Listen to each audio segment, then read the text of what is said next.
السلام عليكم ورحمة الله وبركاته. حامدا ومصليا ومسلما أما بعد، فأعوذ بالله من الشيطان الرجيم. بسم الله الرحمن الرحيم.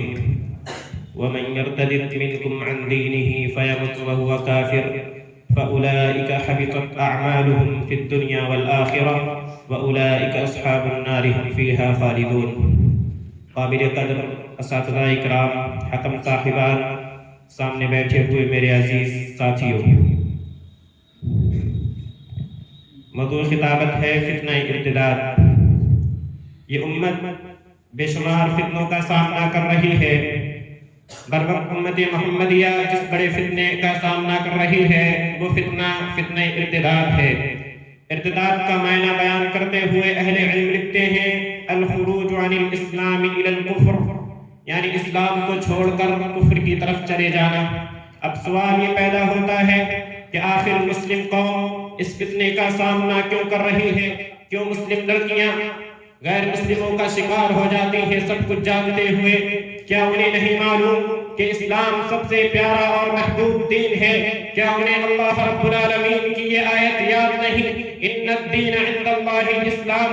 کیا وہ یہ نہیں جانتی اللہ رب العالمین کے علاوہ کسی اور کے سامنے سرخم کر دینا، دیوی دیوتاؤں کو پوجنا، مزاروں پر جا کر سجدے کرنا، یہ سب شرک ہے؟ اللہ رب العالمین کا فرمان ہے وَمَن يَبْتَغِ غَيْرَ الْإِسْلَامِ دِينًا فَلَن يُقْبَلَ مِنْهُ وَهُوَ فِي الْآخِرَةِ مِنَ الْخَاسِرِينَ۔ کیا انہیں یہ بات معلوم نہیں کہ اگر ان کی موت اسی حال میں ہو گئی تو اللہ رب العالمین کے سامنے اللہ رب العالمین کے ہم کوئی معافی نہیں ہے؟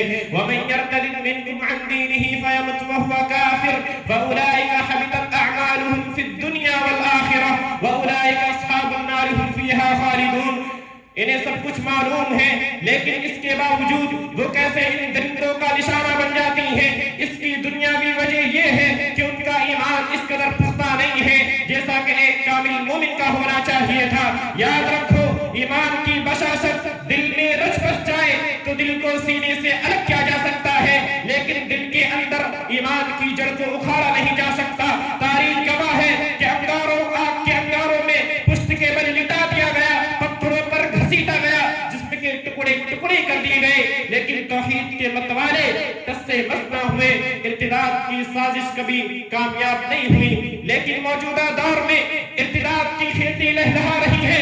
جو مسلم لڑکیاں غیر مسلموں کے ساتھ راہ فرار اختیار کر رہی ہیں، اور خصوصاً اس دور میں پوری امت اور تمام تر شیطانی طاقتیں مل کر اس کوشش میں لگی ہوئی ہیں کہ کسی نہ کسی طرح سے مسلمانوں کے بچے دین اسلام سے مرتد ہو جائیں، پھر جائیں۔ میرے بھائیوں، غور و خوض کے بعد پتہ چلتا ہے کہ اس کے کئی اسباب ہیں۔ پہلا سبب دینی جہالت اور عقیدے کی کمزوری۔ اسلامی عقائد کی تعلیم نہ ہونے سے دل کمزور ہو جاتا ہے اور شکوک کے دروازے کھل جاتے ہیں۔ اللہ رب العالمین کا فرمان ہے فَاعْلَمْ أَنَّهُ لَا إِلَٰهَ إِلَّا اللَّهُ۔ اللہ رب العالمین نے سب سے پہلے علم توحید کو جاننے کا حکم دیا، اس لیے کہ جب توحید کا علم نہ ہو تو ارتداد کا خطرہ بڑھ جاتا ہے۔ دوسرا سبب درست تربیت اور اس کا فقدان ہے۔ میرے بھائیوں، اگر گھر میں قرآن و حدیث، سیرت رسول اور اسلامی اخلاق کی تعلیم نہ ہونا یا اس تعلیم میں نرمی برتنا، یہ آہستہ آہستہ لڑکیوں کو دین سے دور کر دیتا ہے۔ قرآن کہتا ہے یا ایھا الذین آمنوا قوا انفسکم واہلیکم نارا، اے ایمان والو اپنے آپ کو اور اپنے گھر والوں کو جہنم کی آگ سے بچاؤ، یعنی ان کی صحیح تربیت کرو۔ آخر میں اللہ رب العالمین سے دعا ہے کہ بار الہ ہمیں اس فتنہ سے دور رکھ اور دین اسلام پر استقامت اختیار کرنے کی توفیق عطا فرما۔ آمین۔ وآخر دعوانا الحمدللہ رب العالمین۔